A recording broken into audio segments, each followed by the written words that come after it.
We are asked to believe that now, because of this pressure, that these global leaders are going to help Africa, and the organization orchestrating this help is the World Bank and the IMF, when the World Bank is headed by Paul Wolfowitz, who was one of the architects of a document that talks of developing biological weapons that can target specific genotypes. This may transform biological warfare from the realm of terror to a politically useful tool. Bob Geldof, mate, wake frickin' up, please. And then the next stage of this was the G8. Now what this did, it was in Scotland, it got these world leaders together in England in that week at the right time to react to the terrorism. Next thing that happened was that London was given the Olympic Games for 2012, a key year in the Illuminati agenda, not least because it's terrified what's going to happen after it in terms of the wake-up. And when they first announced that London, this is years ago now, was going to go for the 2012 Olympics, I said to my friends, it's a bloody certainty. London, major centre globally of the Illuminati, 2012 Olympics. Oh, you kidding? They're bound to get it. Oh, it was very close with Paris. No way. They were always going to get it. And so London then was absolutely a joyful, great scenes of celebration. And one of the great, most effective ways of affecting people emotionally, a trauma type way, is to have a big high and then smack them down. And so you had this great elation. 24 hours later came the London bombs on 7/7/7. And it was the most obvious setup you will ever see.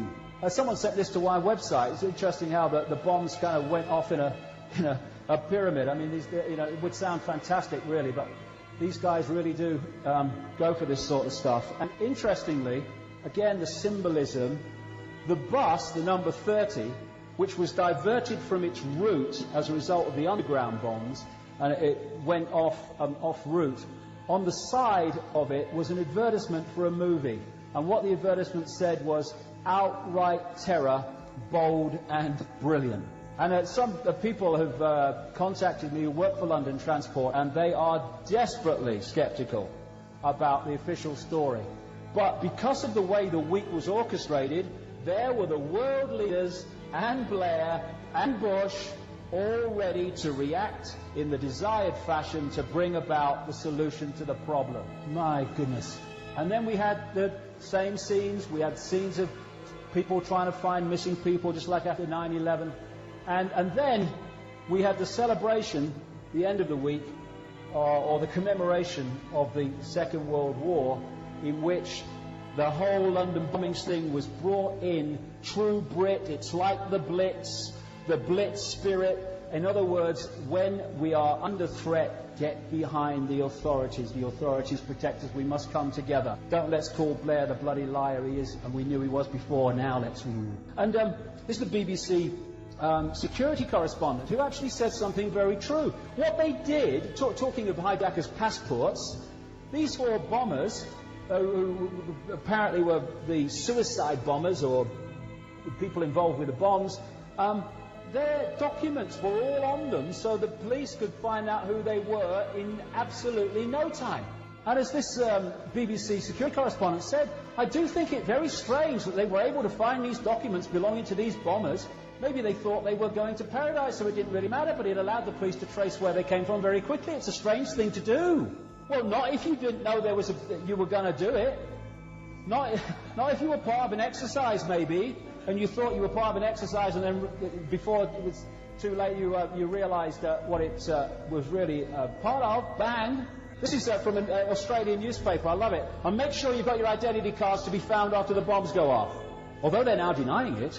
This guy, Benjamin Netanyahu, former Israel Prime Minister and still a major political figure in Israel, he was warned not to go to a hotel near the first bomb where he was due to make a speech, and stayed in his hotel. How did they know that? And then, on the day of the bombings, the Jerusalem Post published an article by this guy, Ephraim Halevi, former head of Mossad. This is what he wrote in his article. This is on the day the bombs went off. The multiple, simultaneous explosions that took place today on the London transportation system were the work of perpetrators who had an operational capacity of considerable scope. They have come a long way since the two attacks of the year 1988 against the American embassies in Nairobi and Dar es Salaam, and the aircraft actions September the 11th, 2001. There was careful planning, intelligence gathering, and a sophisticated choice of timing, as well as near-perfect execution. We are faced with a deadly and determined adversary who will stop at nothing and will persevere as long as he exists as a fighting terrorist force. Simultaneous bombs. The London police announced on the day of the bombings that the bombs went off over a period of 51 minutes.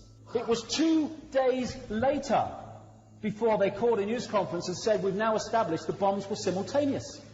How does this bugger know, former head of Mossad, they were simultaneous on the day of the bombing? We have another exercise on our hands.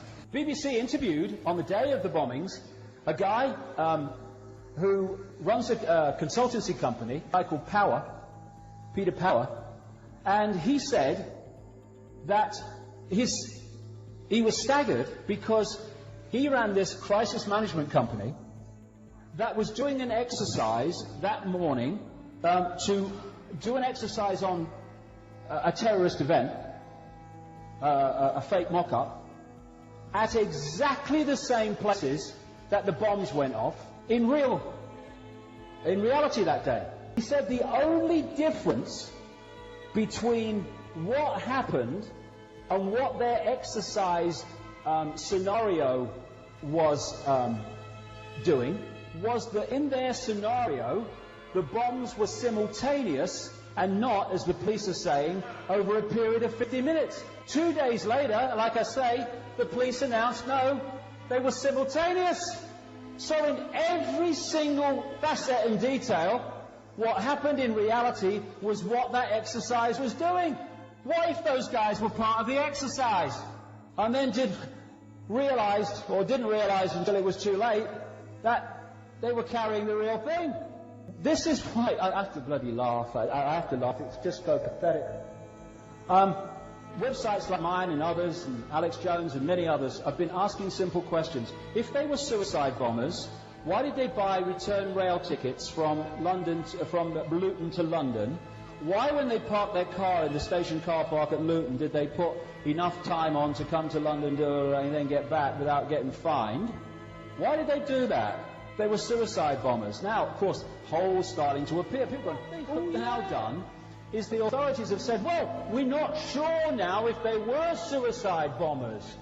We think that maybe, because of course they bought return rail tickets and that, maybe they're Al-Qaeda controllers just didn't want them to survive in case they cracked if they were arrested and told of everyone else. So maybe they didn't realise that the bombs were going to go off when they did. That's why they brought them. See, and the paper's going, oh yeah, that's probably... No, you're being used, darlings, to cover the obvious holes in the story, but you can't see it. Oh my God, it's pathetic. It's repeating. We're in a time where people are being picked off. Divide and rule. Okay, let's focus on the Islams. Oh, he's got a beard, he's dangerous. Oh, let's focus on these, let's focus on that. Oh, look, homeless, hey, they're always into crime. All this, being picked off. And oh, it doesn't affect me, it doesn't affect me. And it reminds me of this very famous statement by this pastor, an anti-German activist, anti-Nazi activist rather, who said, first I came for the Jews and I did not speak out because I was not a Jew. Then they came for the communists and I did not speak out because I was not a communist. Then they came for the trade unionists and I did not speak out because I was not a trade unionist. Then they came for me and by then there was no one left to speak out for me. That is what they are seeking to do to us.